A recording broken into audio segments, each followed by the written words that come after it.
If you want to turn off sensitive content on X.com, also known as Twitter, you're in the right place. In this quick step-by-step tutorial, I'll show you exactly where to go in your settings so you can change this option in just a few clicks.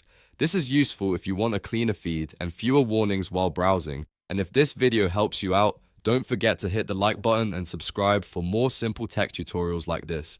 Alright, let's jump right in. First, open your web browser on your PC and go to x.com, then log into your account. Once you're signed in, take a look at the menu on the left side of your screen. You'll see a button labeled More, usually represented by 3 dots. Click on that to open the additional menu options. From the pop-up menu, select Settings and Privacy. This is where X keeps most of the account privacy and content controls, so this is the main area we need to work in. After that, click Privacy and Safety. This section contains the settings related to what you see and how your account behaves on the platform. Now look under your X activity and select Content you see. This is the menu that controls the type of content that appears in your timeline and search results. Once you open it, you should see the option related to sensitive content. To turn off sensitive content, simply uncheck the box. After you uncheck it, the settings should be saved automatically, and you can go back to browsing X with that preference updated. If the option was already unchecked, then you're all set, and there's nothing else you need to change. If you ever want to reverse this later,